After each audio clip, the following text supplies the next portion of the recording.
Hello, welcome back to my channel. Jacob Payton here, and I'm talking with the Handyman Method by Nick Cutter and Andrew F. Sullivan.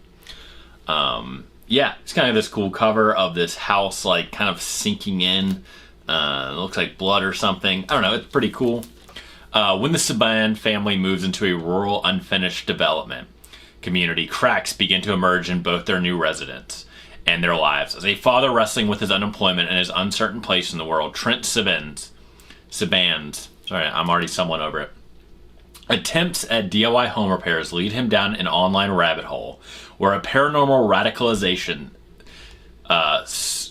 serendipitously takes hold as a mysterious instructor delivers dark subliminal suggestions of how to handle any problem around the house. Meanwhile, stepping into the sole breadwinner role, his wife Rita tries to hold the family together as matters spiral out of control and go from bad to worse. Even their own son, Milo, a boy left to his own devices, exhibits the sinister side effects of far too much screen time. Bum bum bum. Yeah, this is definitely a horror book with something to say. I've seen online reviews that absolutely hate this book and reviews that seemed to absolutely love it. There doesn't seem to be a middle line with this book. And I'll be honest, as someone that doesn't usually enjoy overly, trying to think of the right word, I guess preachy books, whether it's fantasy, science fiction, or horror, you know, books that really try to drive home a single message, whether that's, I appreciate it when it's done subtly. I don't always love it when it's kind of like in your face constantly in a very preachy way. It doesn't lead you to the conclusion, instead it just tells you the conclusion you're supposed to reach on your own, if that makes sense. I know I'm already stumbling a bit here, and I do apologize for that. This book does not do that. I enjoyed this book a lot. I understand why some people may have found it you know, triggering or a little cringe, but I'm gonna be honest, I really liked it. I understood what it was saying, and I liked the way it said it. And I thought everything that happened, you know, some people, I saw some reviews where people were like, you know, I guess the twist wasn't enough for them, but I loved the twist. I think the way it all played into it and the way it ended made so much sense. So yeah, let's get right into it. This family moves into a house. The house is supposed to be fine. Right, it's a brand new house. This is not an old fixer-upper. This is a house you should be able to move into and live. But then things start happening in the house. Little things start to break.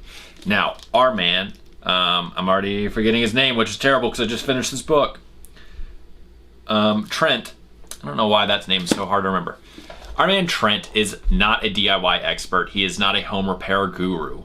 In fact, before he moved there, he was just a lawyer. There was an incident at work, and he is on paid leave pending what he is sure to be termination. But there are things happening in the house that are pushing him to be, quote unquote, a little more manly. So he decides that he's going to be this DIY guy, and suddenly finds himself engrossed in this very toxic kind of masculinity that is being shouted at him from what is essentially like a YouTube handyman, which I thought was very interesting. As someone that does watch a lot of YouTube, it is possible to find some really outrageous things, right, when you're even just trying to find something minor.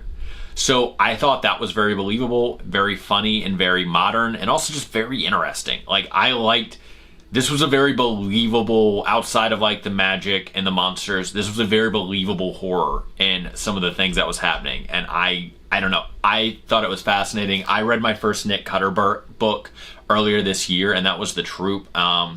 And just like The Troop, I could not put this book down. I mean, once I started reading, I was absolutely engrossed in it, and it's hard to tear your eyes from the page.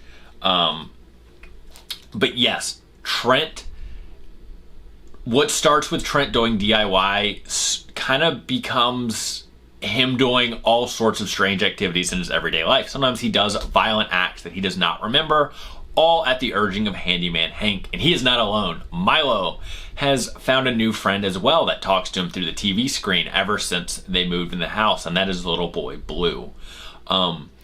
We do not actually know what the thing in the house is, or the thing that's talking to them. It feels very much like either some sort of fae or cosmic horror, but it's very scary. And it's scary because inside the house, it can do a lot of things. And it can physically hurt you, or it turns the house into almost like an organism, which I thought was interesting and very scary. And I do apologize that it is a minor spoiler. But the other thing I really liked about it, and the thing I love about horror, and I always want horror to have, is this thing has rules. And now this set of rules, you know, I don't want to give that away because it is a big twist in the book, but it operates in a certain manner, right? And it can only attack and take certain people. And I absolutely love that, right? Because horror that has rules, a monster that has rules is a monster that can be beaten, and now you have someone to root for, right? It's not just everyone dying in the woods. It's something you can kind of like, I don't know. I think it adds tension. It adds suspense, right? Because you read it and you're wondering, on one hand, if Trent and Milo and Rita are going to make it. On the other hand, you kind of know if this thing has rules, they might have a chance. I'm not going to spoil why the thing is in the house. I'm not going to spoil why it's there. What I did really enjoy, though, was the fact that in Milo, you know, it kind of urges him to be this really aggressive type of man that, you know, attacks people and flies off the handle and kind of like tries to do things that he really shouldn't do, right? Like this guy who a couple weeks ago was in a law office has no business trying to like buy a miter saw and do stuff.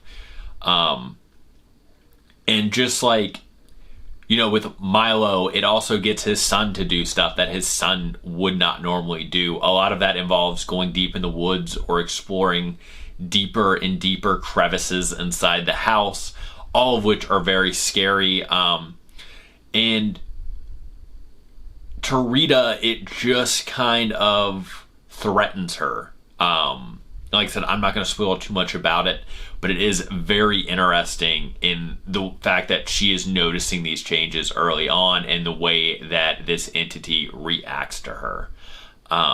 Yeah, I absolutely love this book. I understand, I guess, why people might hate it from some of the things that are talked about and discussed in the book, but I don't know. I thought it was very enjoyable. It's not a massively long read. And it was just great. And like I said, this is my second Nick Cutter book reading. I'm going to start reading everything he's put out because this is the second book of his that I've read that I have not been able to put down. I don't think I've read Andrew F. Sullivan before. No, I have not. It says his debut novel was The Waste, and he's got a short story collection, All We Want Is Everything, and a book called The Marigold. Yeah, I have not read his work before, but I'm definitely going to be tracking that down again. I don't know what else to say about this book. I don't want to spoil it. There is a big twist in the book that I do not want to give away.